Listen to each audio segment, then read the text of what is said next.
Hi, everyone. I'm so glad to be back with another heart-to-heart conversation with a business owner I met actually in another community that I get help with. And we just decided to connect. And so I'm excited to have this conversation because we went into real depth about sort of the truth and reality of what it means to have an online business. And I was like, oh, we got to have this conversation with other people to watch because I don't think it's just me and Suzanne having that experience. So, um, I'm going to hand it over to her so that she can introduce herself and let you know what she does, how she serves the world, what her gifts are, all that good stuff. Awesome. Thank you. So I'm Suzanne Culberg. I'm the Nope Coach, joining, I imagine, many of you from the future, because if you haven't picked from the accent yet, I'm Aussie. And the future's looking bright, everyone, because we're almost nearly a day ahead of you guys, like 17 hours or something. Um, I help primarily women with boundaries, saying no to others so they can say yes to themselves. And I didn't ask if this is clean or not, so I say, get things done.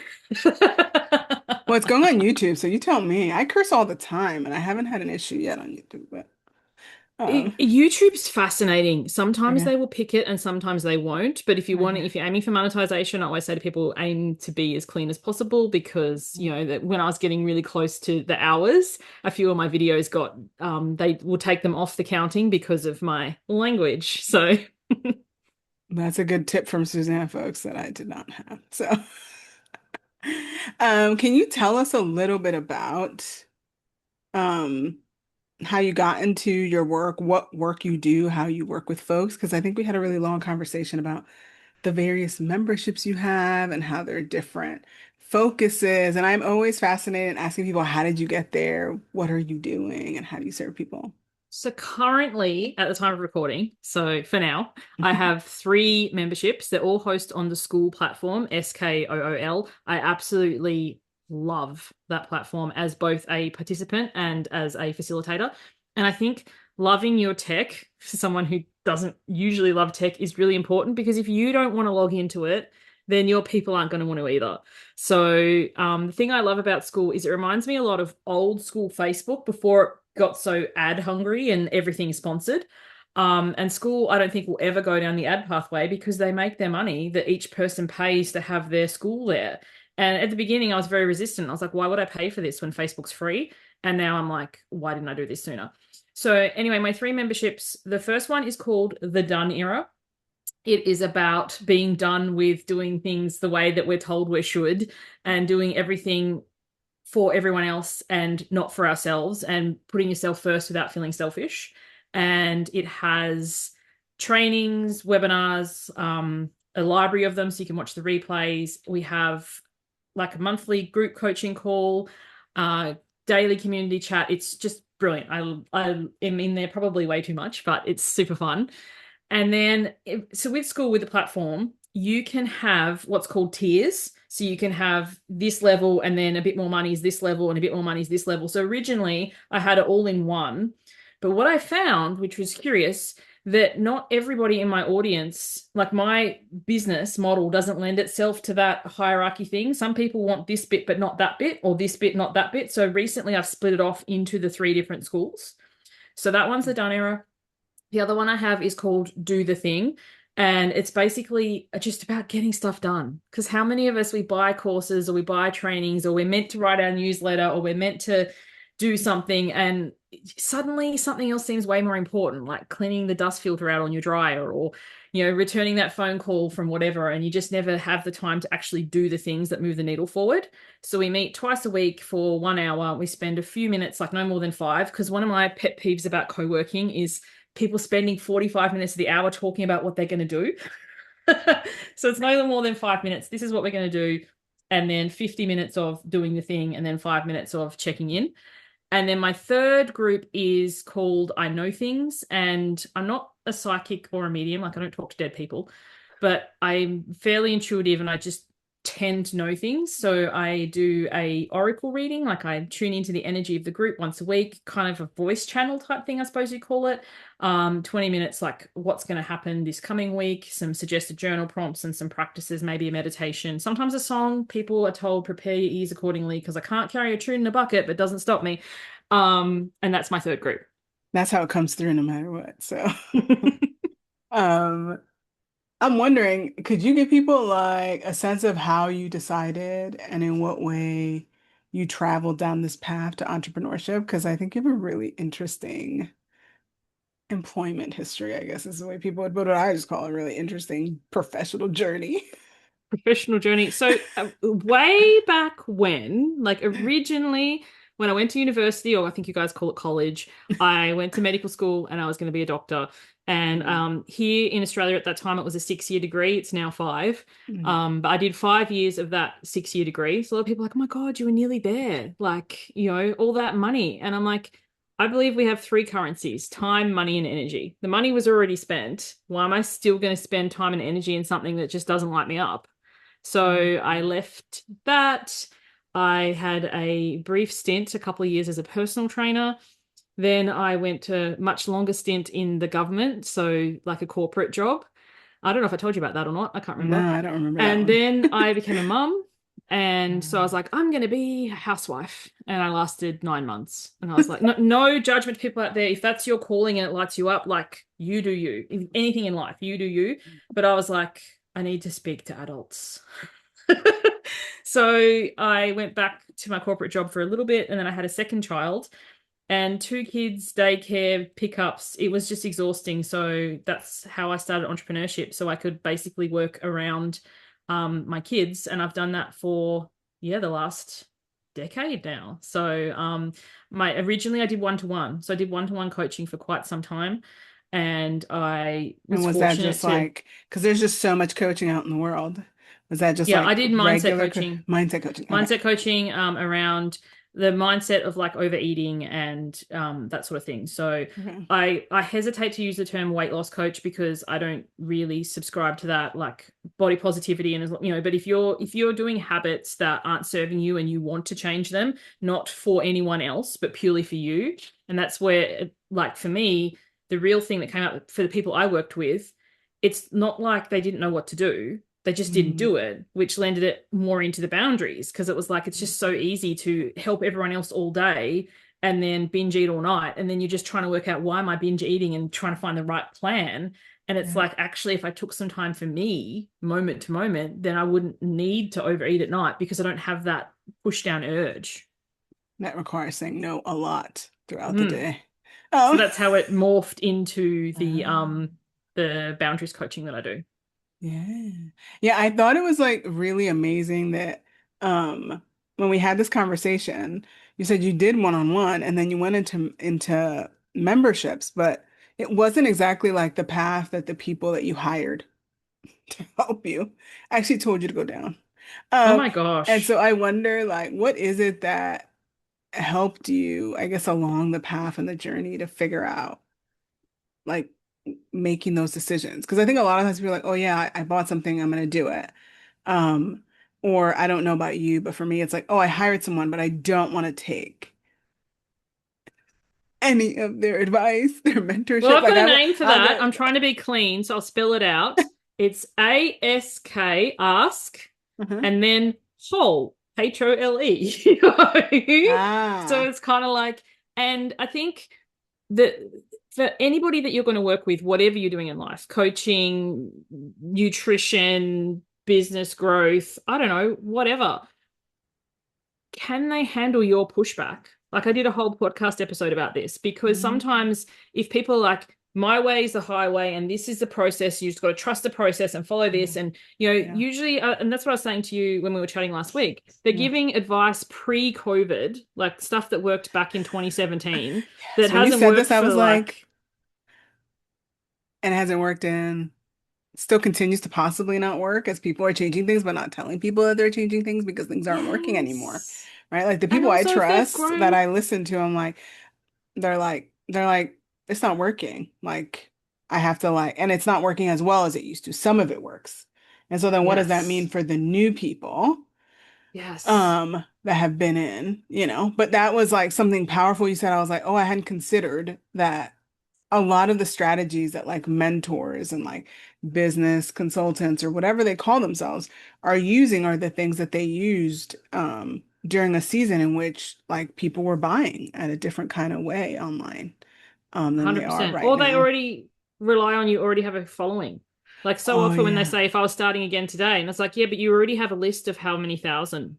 Like that's and the trust that comes with that list. If you've been in the game, like Mhm. there's someone, I don't want to name names and look like I'm like there's somebody I followed, and it was funny. There was one day where I really sat down and like sat with her advice because she was like, in the beginning, I worked my butt off. I got up at ridiculous o'clock. I stayed up. I drove my big car. I went to all these networking events. I did this, I did this, I did this. And now I'm so chill and I just do this. And I'm like, yeah, but you, by doing the things that you did, this is how you built the following and the audience and whatever. If you just started with this, I'm just so chill approach, how would you have had any of these connections or followers or people on your list or anything? So people who are like, oh, I did it this way, so you do it that way, but there's no proof that that way worked. The reason that you're still in the success is how many years you've had in the game and how many times you've been willing to fail. And I don't understand why people don't fail more publicly, because I think the biggest thing for my business has been experimenting. I'm like, oh, this sounds great. I'll give this a go. Oh my gosh, this was terrible. But what I learned Yeah. was Yeah. this, or it depends on your audience. Like you and I are having a discussion. A Mhm. lot of my people are boundaries and saying no and people pleasers and overgivers. The Their ability to want to speak up or contribute in, like, say, let's do a big round table. I'm the biggest introvert ever. It's like, spend 5 minutes to introduce yourself. It's like, I'd rather walk over Lego barefoot. So who are the people that you're serving with your offer? And is this going to work for that? Because a lot of the things that have these big followings, it's like, I'm going to make you more money. Like my business isn't necessarily going to make them more money in a long segmented way, because they're not doing stuff they don't want to do anymore. So they have more time and energy to do things that light them up. Right. Yes. But like making that immediate connection. So yeah. Mm. Yeah.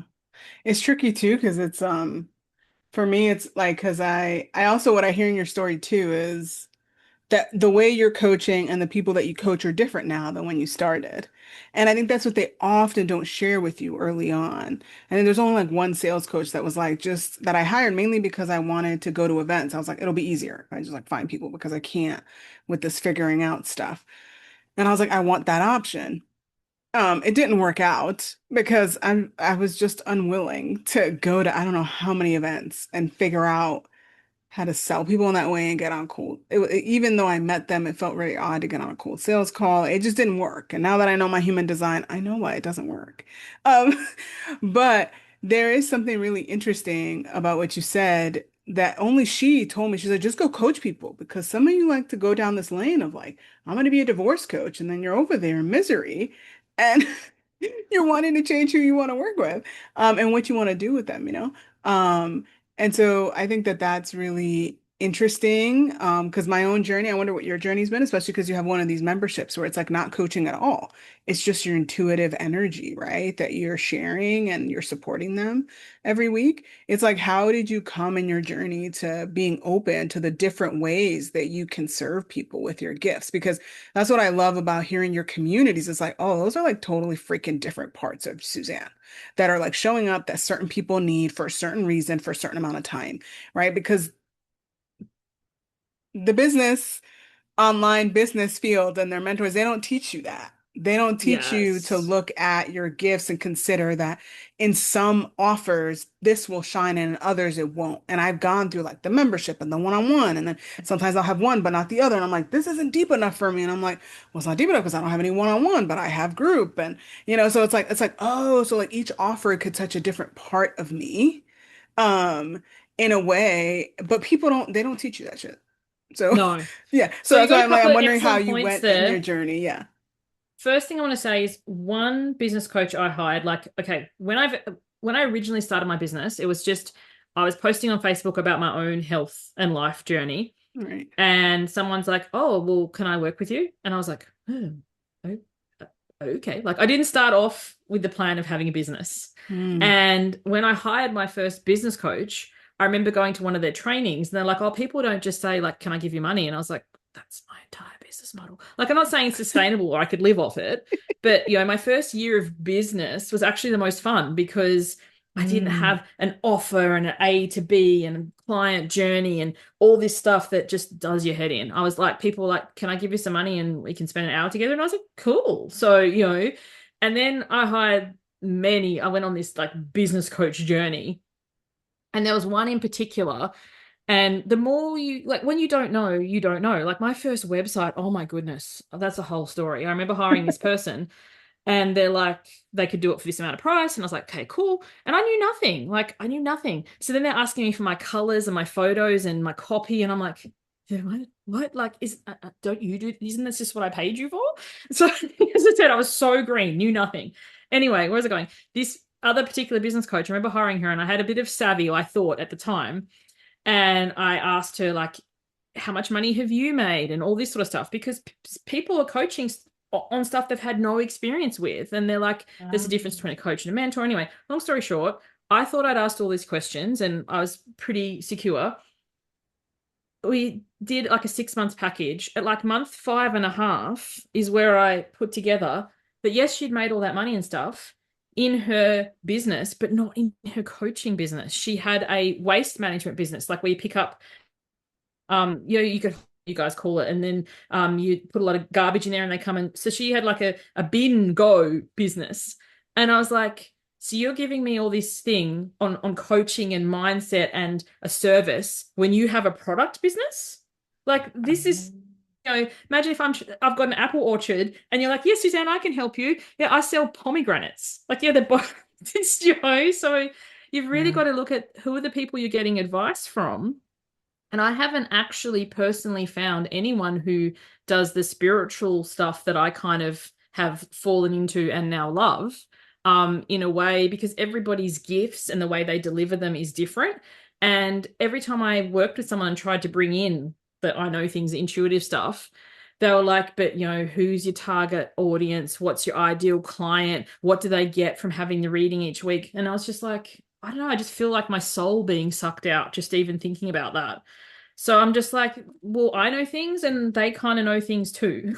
Like, so basically, Oh in the my very goodness. beginning, how it started was my VA at the time. Like I've never had full-time employees, but I have subcontractors who do certain hours for me each month doing things that, tech's not really my strongest suit. Another reason I love school because it's so easy. But anyway, um, she said to me, why don't you put an offer out for this sort of stuff? Because yeah, I've always just had a knack. People ask me things. They're like, what's your heebie-jeebie? What's your gut instinct? What's your take? And I'm like, how would I even describe it? So she dared me. So at that time I had a membership which was about like mindset and weight and body image and stuff. And so I just went live in there. I was in a Facebook group, did a Facebook live, said, I've got this thing, it's gonna be $50.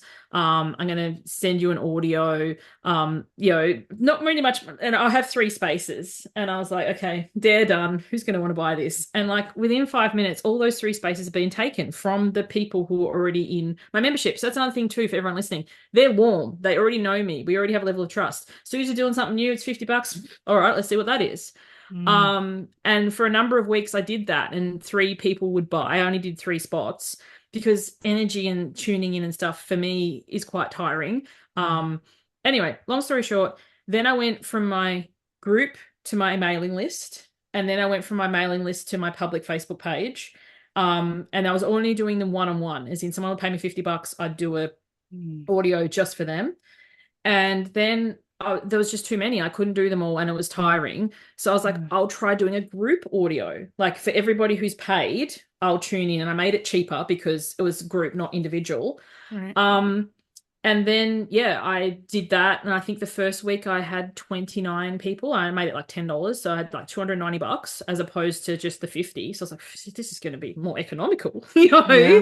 Yeah. And then so I was doing it via email, but you have to make sure you have everyone's email address, and it just got clunky. So then I made it as a membership and I put it into Right. Thrivecart originally, but then now Mm, I've changed it to school and I just upload it and then people can just listen to it whatever right. time suits them. And it's just for me, like Mm, for anything in your business, how much does it take from you to create and deliver? And like when it was via email, sometimes people wouldn't get the email, would end up in their spam folder, and that like yeah. answering 10 admin questions was exhausting. So now it's like it's here. That's where it is each week. You just go grab Mhm. it. Right. It's easy. Mm. Yeah, what I loved about what you said is like, do you, and that's a question I didn't know to ask except like halfway. Like, I've been in like 4 years now, and not until halfway through was like, do I even want the business model that this person has and that they're teaching me. And I learned that with my first like sales coach. I was like, I don't want like a full-time one-on-one load. Like, what are you talking about, lady? Like, I could replace my income with that, but that sounds like heart-wrenchingly soul-draining work. Well, I remember you saying then you're just changing your job for your business Yeah, and then yeah, you're the boss and responsible for it. So I think sometimes too, when people like, if why do we get attracted to having our own business for freedom and hmm flexibility? But if we yeah, become a worse boss than our actual boss, and then we only get paid if we happen to have people sign up, it's a hmm lose-lose. You might as well just keep your job and suck it up from 9 to 5. Right. Yeah, yeah, yeah, yeah. And I think it's also because, the business realm like toots like what's your gift that you can monetize as soon as quickly as possible, which I think is kind of hard because I came in and I was like, yeah, I don't have a coaching certification. I'm in the middle of one and I tried to monetize like this gift of knowing how to teach and curriculum, but the market wasn't responding in the way that I'd imagined for several reasons. But it also didn't feel like my soul's work. And I was like, I don't think and so I kept trying things. And I think I'm getting closer there. But I wonder, what is it? Because it sounds like you're quick to like try and change things.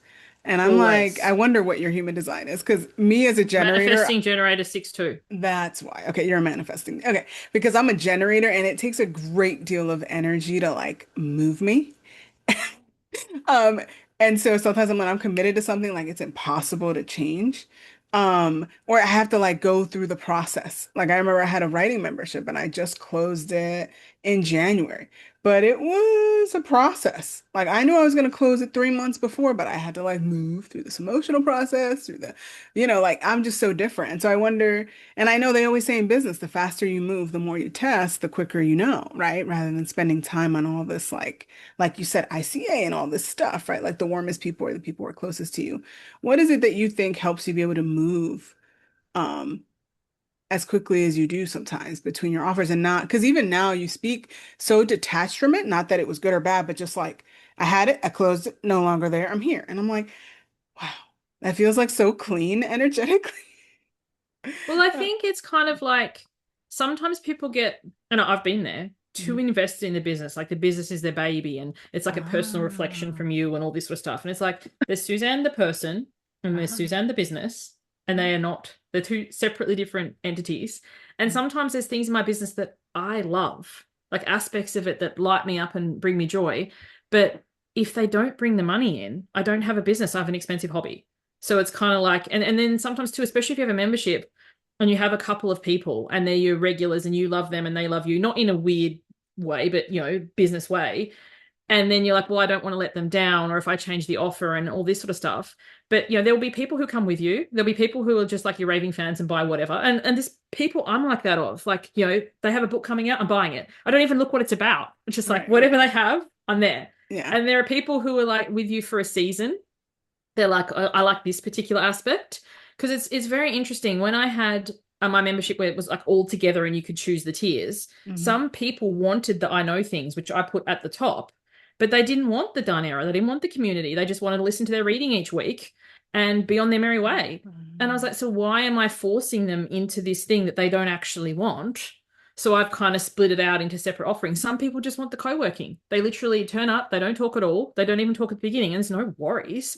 They just have the body doubling, get the stuff done, and go.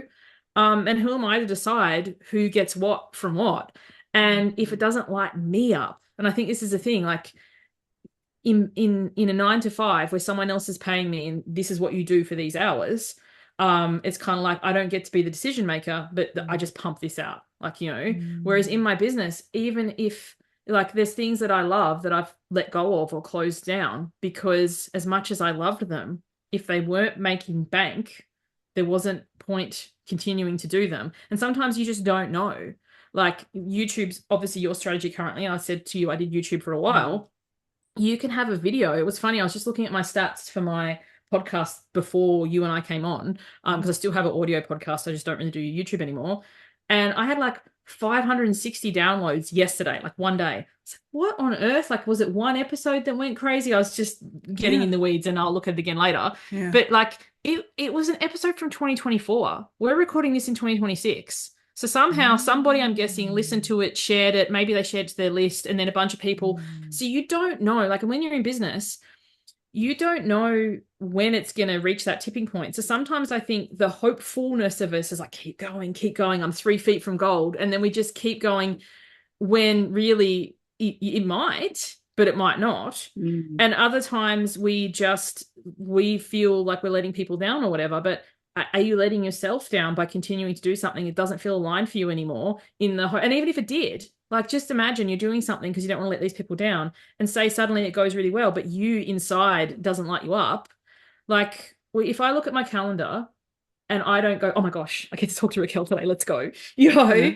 or I get to work with this client, or I Mm. get to do this offer, then to me it's like, okay, that needs to change because, Mm. like, obviously we all have tough days and we all have tough times and we all have tough calls and, I teach boundaries, we have tough conversations.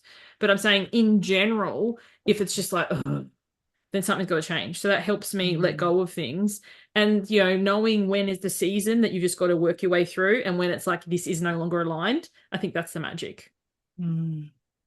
Yeah, no, in these conversations, I often ask the women, like, how do they care for themselves so that they can make these decisions in business? Because I think that, like, the care is correlated to how good a decision that can be made. I think I often write about that. I don't know if I ever tell people that, but it's like, before you make a decision, what you need to do is make sure you're as resourced as possible. And the question is, how do you make yourself as resourced as possible to make any decision?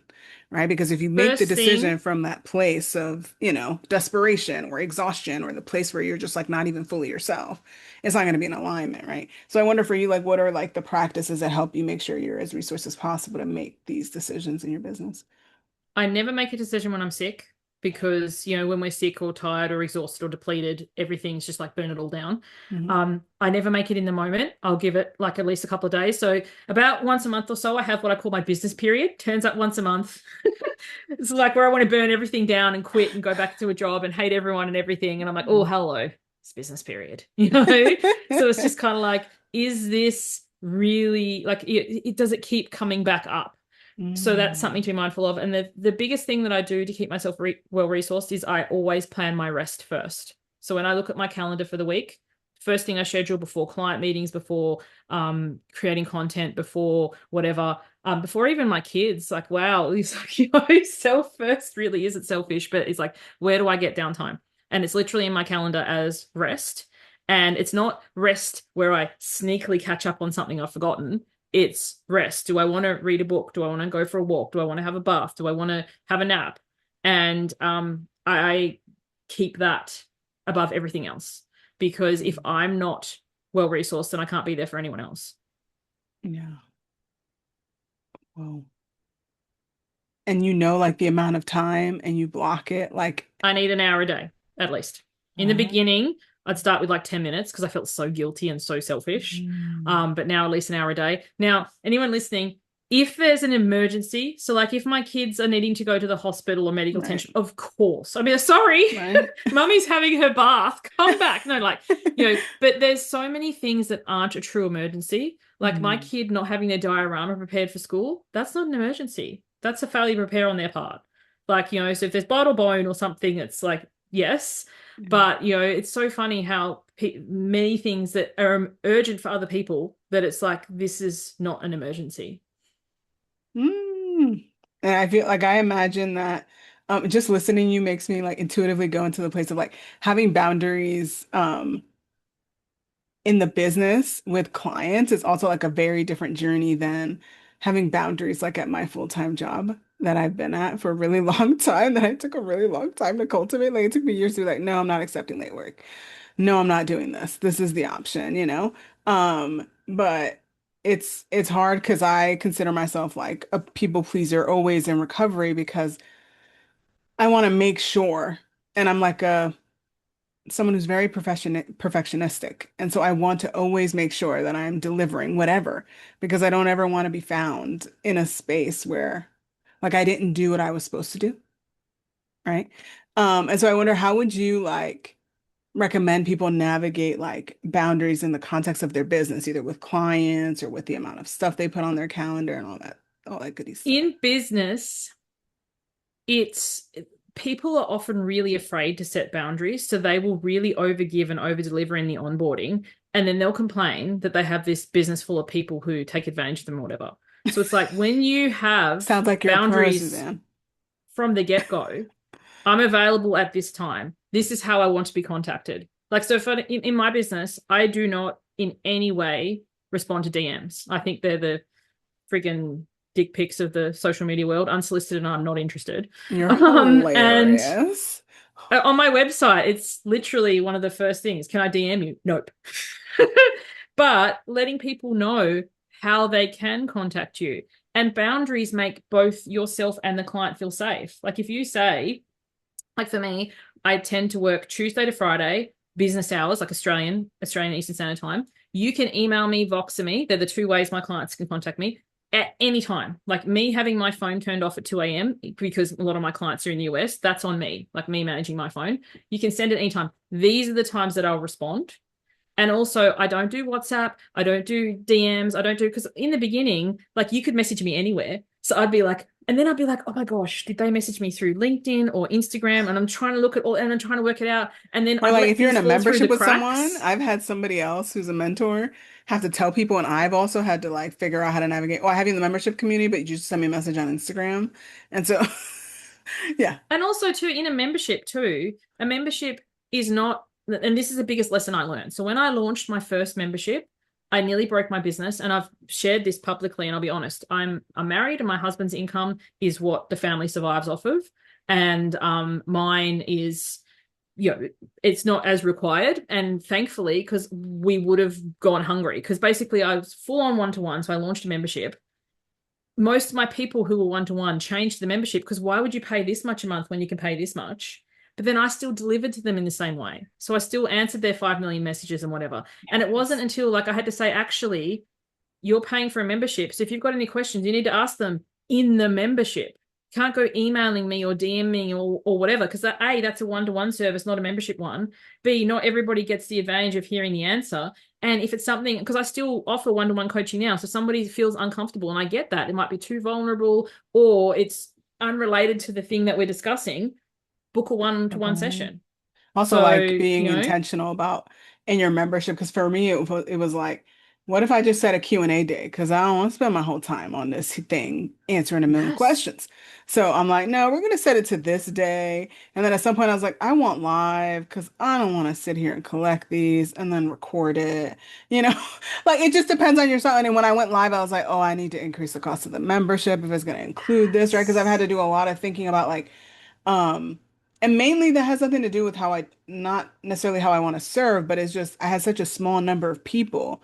For me to host that many live things and have so few people there, it was just absolutely exhausting.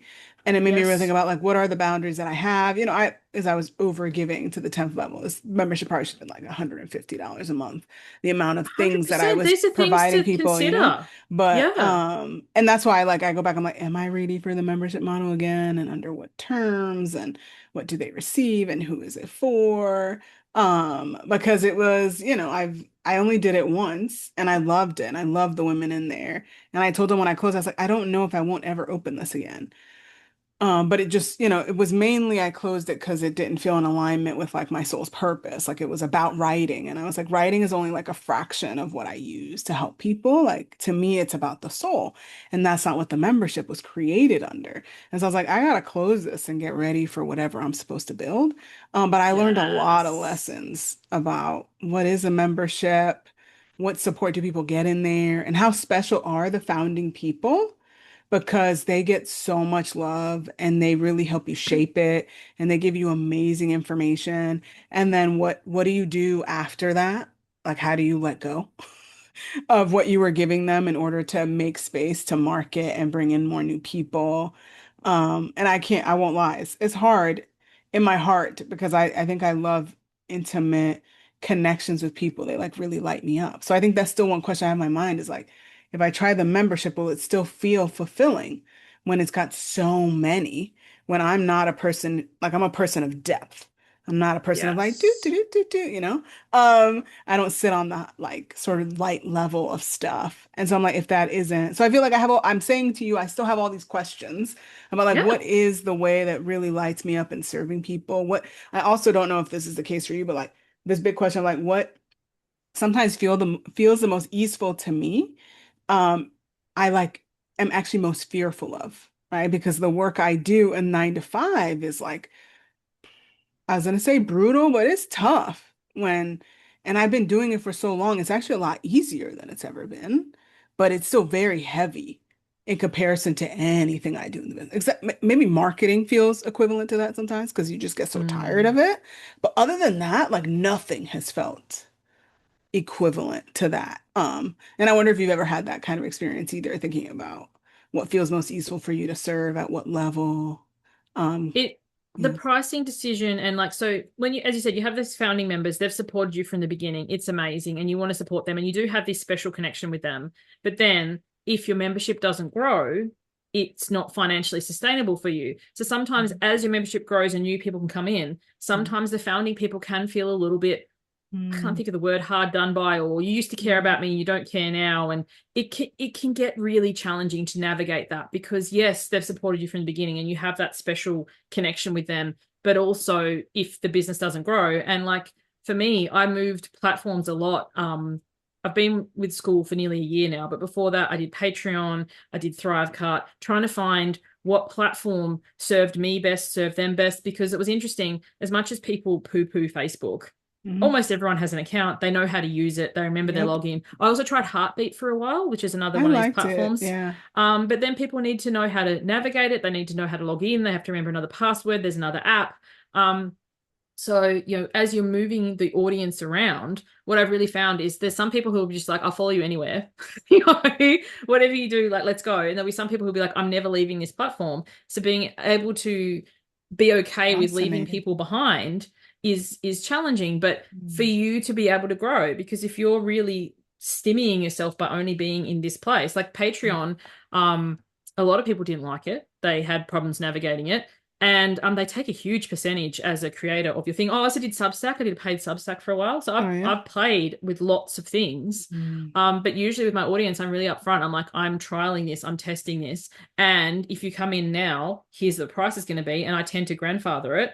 right. So as the price increases, the people who came in early get that price. So that's Right. a like one of the wins for coming in early on things. Yeah. Yeah. Um, is there any advice that you would have for someone who feels like either lost or they're stuck or they feel like they're struggling in their business journey? And why would you tell them that? I would say to connect, like it's going to sound really cliche, but to connect back with why you started in the first place, because sometimes it's like we have this calling that we want to do this or share this or create this, and then we go and get help with it, and the person who's giving us help is very logistical mindset, like how we're going to market it, how we're going to explain this to the masses, and how we're going to do this, and then we lose the thing that we loved by trying to make it translatable. Like if I said I know things, it's still some people are like, what the hell is that? And then they're not interested. Cool, that's all right. I just trust it's not for them. Whereas the Mhm. people who are like, she knows things, what does that mean? And then they read a bit more. Whereas, so when you go to get help to grow the thing, because, and also how much are you spending on that? Because I went through a whole period where everything I made, I reinvested. And I basically was like, oh my gosh, I'm a one woman nonprofit. like, and I managed to cut a lot of my expenses. So I didn't make any extra money in terms of my revenue didn't go up, but my profit margin did. Because like, do I need this VA? Do I need this business coach? Do I need a person making me Canva graphics? And I was like, actually, why? It's like, and then I realized got caught up in this whirlwind of wanting to grow to 7 figures and wanting this. And I was like, I Ah, don't actually want that. I wanted to replace my 9 to 5 income in a way that I could work flexibly. And I was like, mm, I've already done that, but I've set myself up with such an overhead that I need to meet each month before I can even get paid. So it was amazing how, mm, I'm not saying be totally stingy, but it was amazing how many things I was like subscriptions or things I was part of that weren't actually moving the needle that I managed to nip. mm. Yeah, I needed to hear that. Thanks. You're welcome. Well, because in the beginning, people invest so much because sometimes you want to cut the time. And so you're like, and Yeah, I well, know I from went all to my Kartra or schooling, Kajabi. Both of oh those my things are gosh. quite expensive, well over 100 US a month. Yeah. School costs me, so I have three schools. Hmm. They're each $9 US a month. Yeah. So it's like 27 bucks and it's Yeah. all there. It's so Yeah. much cheaper than these other Yeah. things. Like I had a So private much. podcast, so there was Hello Audio. That's another cost. 17, How many 18 a people are month. Yeah. actually listening to this? I Oh yeah. had you just name it. I had all these things because like, oh, you need this, you need that. And it's like, but according to who? Exactly. Exactly. So, how can people find you? How can they work with you? All that good stuff. Best place to find me is my website, so suzanneculberg.com. And yeah, you'll know if I'm for me or if you're for me or not, like when you read it. If you have any questions or anything from this interview, if something's like percolating, go to my contact page.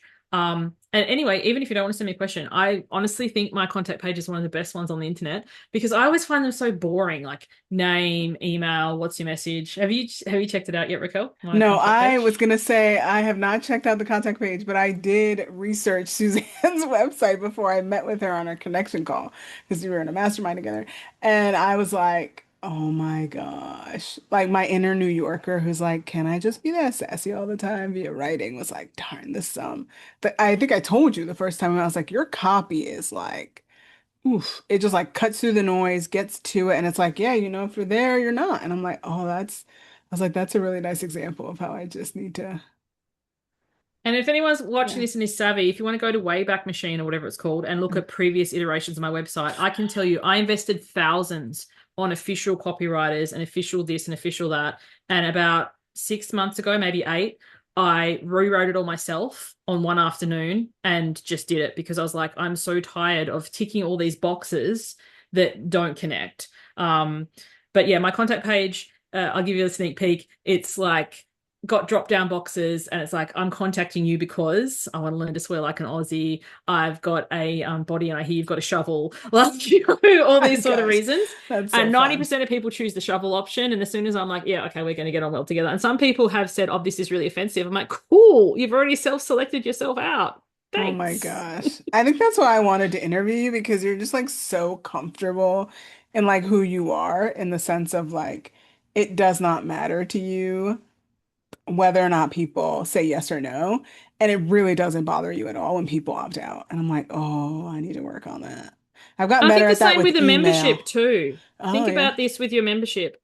Sometimes people have all sorts of feelings about leaving and coming back or whatever. Hmm. And I honestly say to them from the get-go, I don't subscribe to Stan or like the only thing I keep going is Amazon Prime because I get my free shipping. But Right, like there's some months I want to watch this show, so I'll just buy that for a month and then I'll be right, able to watch the show and then I'll right. disappear. Like I'm not attached to you being in my world forever. Like I'd love it to, but it's like Hotel California. You can, but you're allowed to leave. So Yeah. it's like you don't need to over explain Yeah. or whatever. Like Yeah. go, come back. The Hmm. only thing is if they are on a foundation or some sort of grandfathered rate, when you come back, it'll be at whatever the rate is currently. I Right, right, don't right, I right. don't lower the price. Yeah. And sometimes people Yeah. will write in and like, I have all the compassion for you in the world.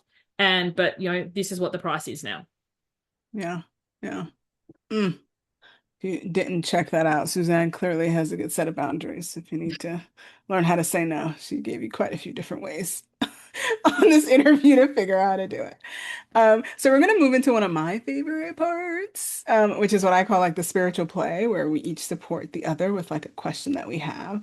I am intuitively led to have Suzanne help me first, even though all my other interviews is the other way around. I think mainly that's because she's got energy today and she's I ready to have go. so much energy today. Well, she's in Aussie and her time is like 10 a.m. and I am the night before. So it's like the end of my day, end of my semester, beginning of her week almost. But yeah, yeah. Oh, well, you're Yeah, on no, hump it's day, like really. You're on hump day. I was like, is it Wednesday or it It's is? Wednesday. Yeah, Yeah. it's hump day. Okay. All right. All right. Let me know what you need from me to get started. I sort of have a question. I was like, if you've got a Yeah. question, hit Yeah. me. So I have an event in 2 days, and we've talked about this event, and I appreciate your support with the event. And I don't know if I have a question about it besides, is there anything that I or that they feel as though I need to know in order to to move through that event in a certain way. I am excited about this offer, but as you know, whenever you're doing new things, you just never know how it's going to go. Yeah. Let's So draw a card for you. I get a lot of information from cards. So this deck, if anyone, fabulous. I always tell people the deck's coming from, it's called Dream Mm, Reading Cards those by are Rose and beautiful. Sarah. So let's see what comes through for you about your Mm. event. And more particularly, what stood out for me from your question was your offer after your Oh, event. you heard that. Because, This is how you know yeah. Suzanne's good because I only talked about the offer for a fraction amount of time as I did the event, but she heard it. So, So the card that came up is Journey. If you want me to send this through to mm, you as an email afterward, just ping yeah, me and that's a I'll do that. beautiful card So set. it says, do things in a different way, which I love because I already know that you're doing this event from our previous discussions in a different way. Take a new route, believe your life is only part of one long journey, and be prepared for adventure. So that's a little bit that's on the card. It says you're about to embark on a inner and outer journey. Prepare for adventure. The destination is not evident, but you are getting ready for the next phase. Be prepared for an eventful traveling experience and risk getting lost or taking the scenic route with full knowledge that you'll reach your destination one way or another. So I'm going to pause there for a second. I think that's the thing.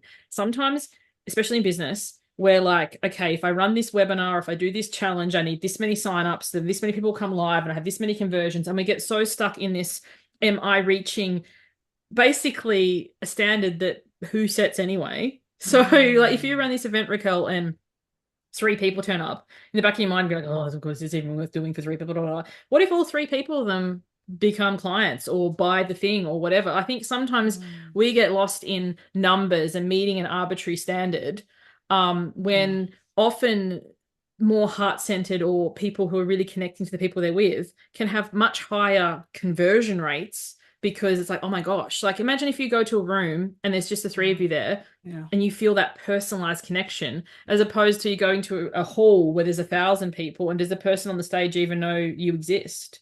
So, Mm, okay, back to the book. It yeah. says it could be that you're about to take a trip to a faraway land. No, it's not that. It's the thing. New horizons are opening up for you. Launch yourself into the experience and explore all possibilities. So, what comes through for me reading that is you might even change your offer partway through. Don't panic if that happens. If you start delivering it and it's a smaller group and it becomes really connected, like sometimes I've done this before. Like I don't ever use slides anymore. In the beginning, I used to have Yeah, it I all spoke to my pre-done mentor and today. She's like, just let it go. I was like, I'm yeah. overthinking this. She's like, then don't do anything. And I was Yeah. like, okay. You have so much flexibility then. If you have Yeah, slides and it's pre-written, it's a 1 hour yeah, session, it's this, and you're yeah, like, oh, shit, I'm sunk. But then yeah. you start delivering it and you're like, actually, what I want to offer is this, especially because I know you were talking about should I record it, like send it out, should I not? If you aren't sending it out, you're not trapped with anything. So, Mm, it says new horizons are opening, launch yourself into the experience and all possibilities. It's a time of expansion for you. And when you are ready to try something different, so step out of your comfort zone. Adventure means taking some risk, but without it, life can stagnate. mm, Travel to places that excite your imagination. Go on an inner journey and explore ways that bring you closer to your spiritual self. And I think your next offering is very much more aligned to spiritual than just, not just writing. I don't want to yeah, downplay it, but like yeah. it's got to fit in a box. Hmm. It says experiment with pushing yourself outside of your normal boundaries and learn to access the divine with new practices. So it's like, drum with a women's circle, meditate, take up yoga.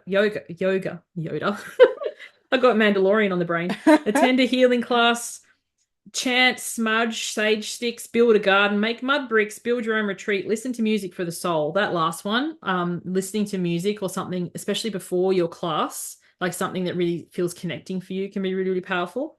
And it says, don't hurry this journey. It's not a road trip. It is to be experienced slowly, and as it unfolds, it will reveal your destination. So I think for anyone and anything in business, I think, so yes, having a rough idea or a rough plan or an outline of like, I'm wanting to build this, but sometimes we get so laser focused, I need this many people paying me this much money and that we don't let it be created on the way. So this, take it slowly, and as it unfolds, it will reveal your destination. It will build as you do. So yeah. Does that Yeah, help? yeah. Intuitively, I Any was like, yeah. questions? Mm,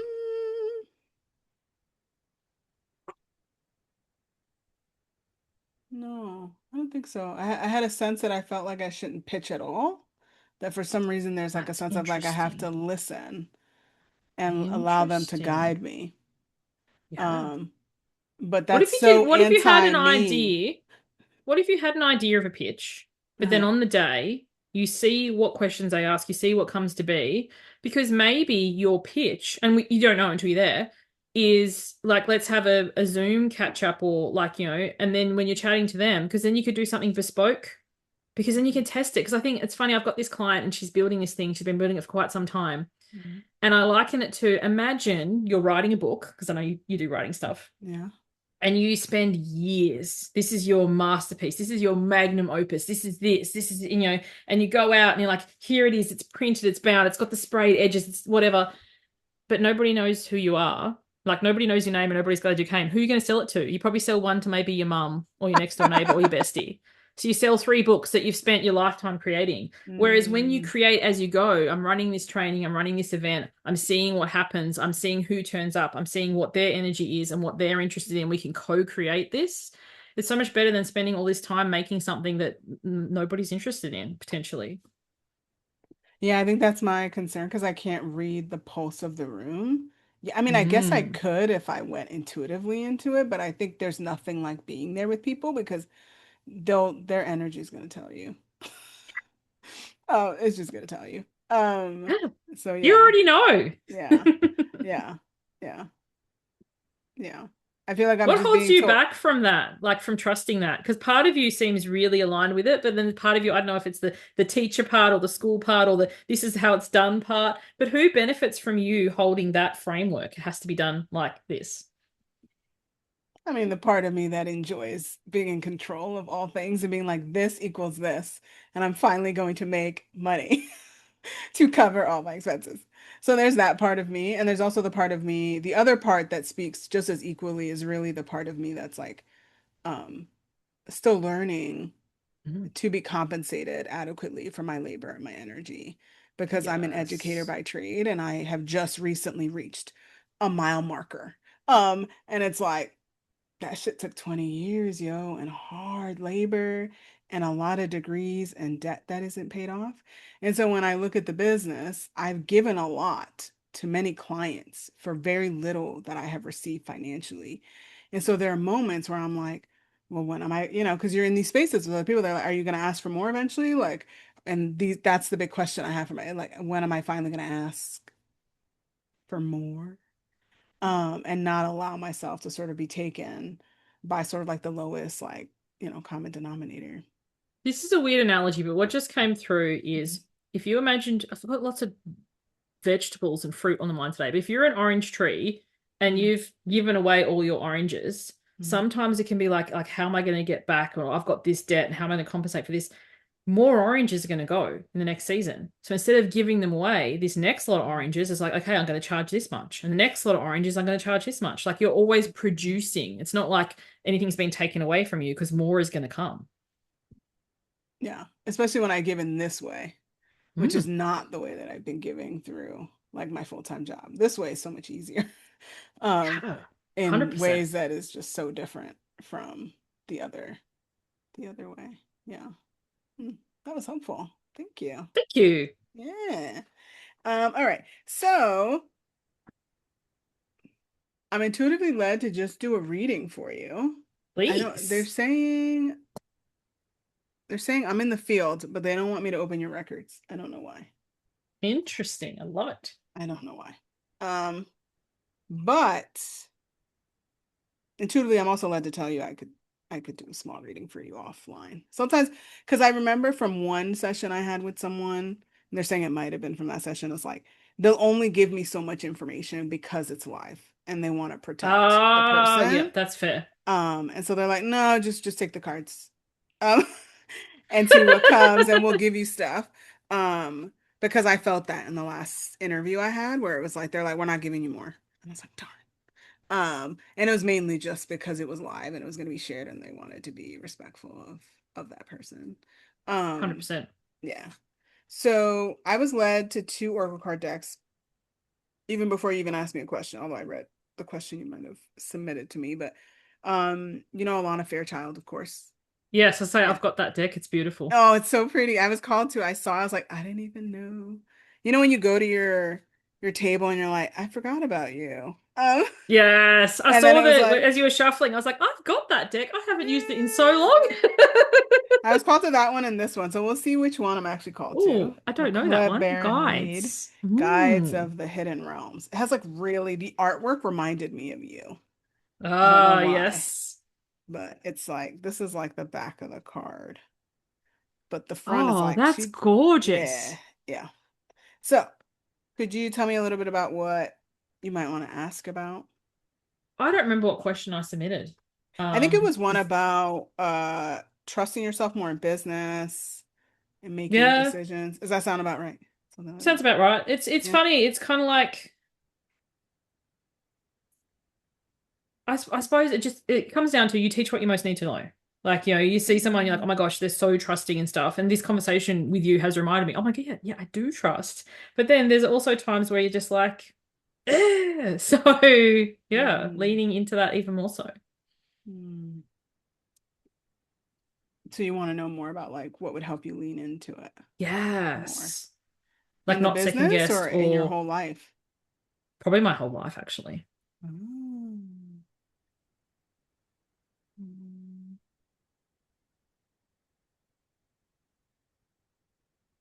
So they're having me start with this Guide to the Hidden Realms, and then they're gonna have me end with the other one from Alana Fairchild. So this is our first card. Oh, wow. Yeah, these are really, I haven't used these. So it's called Zenith at the Peak, Victory, Achievement, Tangible Abundance. Oh, Um, that's so they're saying like you've gathered more abundance than you're actually giving yourself credit for. They're saying like, they're showing me like this like journey you've been on and that you're actually not taking the time to notice at what peak you've actually entered as of right now. And if you acknowledge that and make space for that, then that's what you can actually anchor into is knowing that like you've built this trust over all this time. And so they're showing mm, me an image of like you sitting somewhere with like a journal and like actually putting the timeline and noticing the ways in which you came to learn the lessons you were supposed to learn and why you came to trust certain things in the business the way that you do. They're showing me like there are three particular incidents in the journey that really like cultivated a sense of knowing within you because it went against whoever you might have hired. And they're like, use those moments to remind yourself when you're wondering, should you trust yourself? Because they're showing me that like a couple of those people, they're saying that overall in general, sometimes we're just in need of like desperate information. And so we're not actually listening to ourselves. And so some of those people that you hired came from that place, but there are other people that you hired, they're saying that you were supposed to hire because otherwise you mm. couldn't have gotten here. And Makes so they're total saying sense. like, can you go in and make that? They're saying like, could you make that more visible? They're like showing me the word visible and like putting like, it's like almost invisible and then they make it visible. They're like, how do you make that more visible to yourself? So that's obvious to you in the journey when you're making decisions. Second card. Whoa. Metamorphosis. Oh, it gives me Avatar vibes. Yeah. It says a call to transformation, the in between. Yeah, they're showing me like this really tender space that you're in right now. It's like they're like it's a space you're comfortable in, but you're also wondering, could you be stretched more? Mm, And they're like the question is this the season to do that? That's the question that they say that their question for you mm. is like, is this Makes the sense. season to test what expansion really looks like after now you've had things like sort of you've handled some things and you feel really confident about certain things. They're like, because they're showing me like almost like a balloon, you can only continue to expand your trust in yourself as you continue to take more risks. And so are you willing to do that? And they're saying, really, is this the season to do that? And then the last card. Oh, wow. They're Yeah, gorgeous cards. I know. I'll have to take a picture and send them to you. Emergence of protection. So boundary, self-preservation, trusting, and divine protection. There are a couple of things they're showing me. Like they're saying the first thing they want me to share is like, um, for some reason when I said trusting and divine protection, like they were like, they showed me an image of you teaching something about people protecting themselves energetically. Have you done that yet? Is that another particular component of something you can jump into? They're saying like they wanted me to share that with you either as like a confirmation of like you're doing the work you're supposed to be doing, or is that a place where you can deepen that work to share it with the people who are supposed to receive it? And they're saying specifically, yeah, they're saying the people who get your readings, like there's Hmm. something about protection and energetic protection that you could teach them. Um,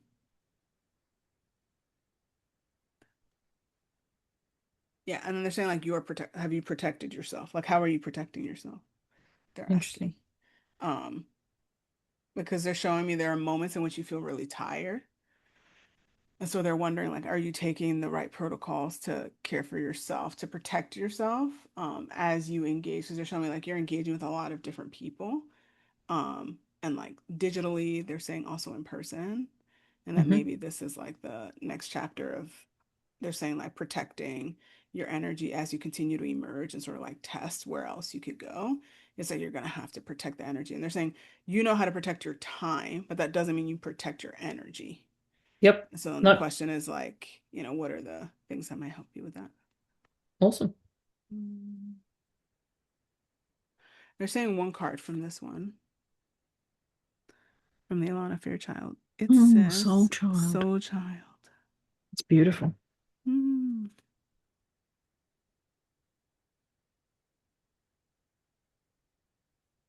Yeah, I don't know if you saw the image, but the little child has their hands up and they're so excited. Um, and they're saying, like, what's the thing that really excites you that you're not doing right now? They're saying there's something. Have to contemplate that. Yeah. Yeah. Uh, they're saying it's in relation to the cosmos and like your like soul gifts. It might be something in that direction, is what they're sharing. But yeah, I'm not sure any of that answered your questions. No, that's good. Do you have anything you want to share about that?